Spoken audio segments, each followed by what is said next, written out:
seem like we feel the same. We love what we hate. We lie, but we know we can't wonder. Do you know who you are? Do you know what's in you? Hello guys, this is Yundel, and today's share is about acknowledging knowing who you really are. You know who you are, and you know what is in you. Guys, this is just a share, of course, from my own reading and of course from my own life experiences. Have you ever think what is in you? Have you ever think who you really are? Guys, many times we are just taking for granted with ourselves. We don't know who we really are if we are not going to be aware, to get in touch with our feelings, to feel what is in us, to know what we like, what are the life we are living right now. Do you really know who you are? Guys, in my own life experiences, I can only know who I am and begin to analyze that and realize myself when I can do my journaling. Write all the good things of yourself. Write all the good things you have done for others. Write all those bad things as well, so you can analyze who you really are, what you are working with yourself, why you are doing this and that. It takes maturity to understand who we really are. It takes maturity to acknowledge what is in us. It is very important, guys, that we know how to believe in ourselves, who we really are, what we are doing, why we are living in this earth, why I keep vlogging every day. Again, you must have a reason for that. Again, you must know your purpose for that. It is very important that you can know who you are from early in the morning. Since you were born, you know your likes and dislikes, and you know how to respect yourself. You know all the things that can make you happy. You know all those things that can make you feel good and satisfied with yourself. It is very important that we really know who we are. It becomes easier for us to set limitation, to set things we want to accomplish, and why we are going to accomplish it when we really know who we are. So guys, I am sharing this with you, really thinking that you are not alone struggling on this thing. You have to understand first who you really are before you can help others, before you can do the right decision, before you can do the right thing. As I keep saying many times, do the right thing. And you can really do that, guys, when you can really know who you are and what is in you. Because knowing what is in you is very important. Because you must know what is the things you are good at. You must understand what are those good things you are capable of doing. You know your limitations, and you know you are going to practice self-discipline when things aren't go right. You know all these things to handle yourself, and it becomes easier for you to be real for others, to be a blessing to others when you really know who you are and you really know what's in you. You cannot give what you don't have. You must know what is in you, so it becomes easier for you to be caring for others, to be truthful for others, to be faithful to others, to be sincere to others. It becomes easier for you to do all those things when you know what is in you. And it must be acknowledged. You must write it down. You must embrace who you are in order to feel good, to be a blessing to others. It is what it is. That is a must thing we can do in our life. To know who we are and to know what is in us. Maybe it's just easy to say, I know who I am. I know what is in me. Yes, many times it becomes easier to see that, but to acknowledge that, to put it into action, it's very difficult. Therefore, I am sharing this with you guys because I am still working with myself. I am not perfect. I have my own weaknesses. I have my own flaws. But knowing that I can still work with myself all throughout this thing, even I am struggling, it really helps me, guys, to move forward one step at a time. Stop for a moment and think what's in you.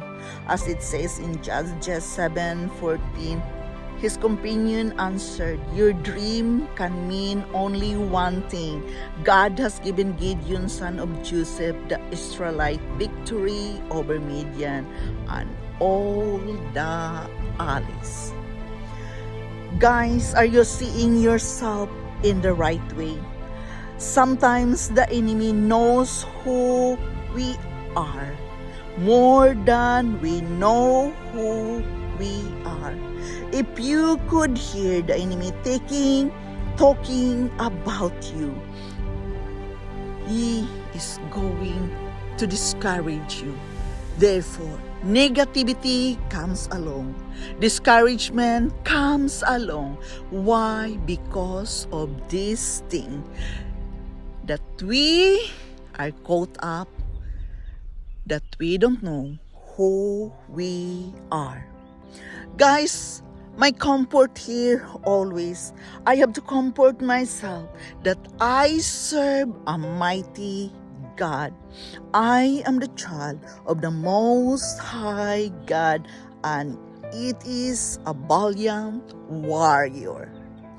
Guys, I am sharing this with you because it is very important that we are going to realize that we are powerful. We can all be powerful when we are going to believe in ourselves, knowing what is in us. You must know what is in you. To live a good life, you must enumerate all the good things you are capable of, all the good things you are good at. Knowing what is in you is very important. You have to say to yourself out loud that you are a mighty hero. You are not weak. You are powerful. You are a good person. You have discovered all the good things in you. You are good enough.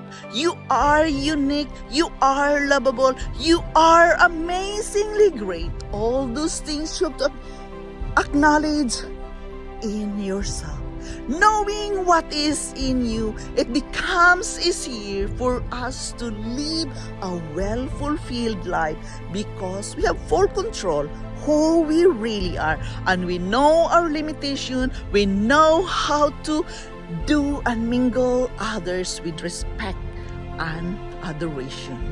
So guys, I am sharing this with you. Remember always, you are not alone of struggling what is in you. but it comes easier for us when we can write it down. Therefore, many times I am sharing with you that journaling is very important. Writing it down is very important because we know who we are. We know what is in us. So acknowledge it. Write it down so you really know who you are, and it becomes easier for you to work with others, to be there for others, to be a blessing to others when you know what is within you. Do not go wander around who you are. Know yourself.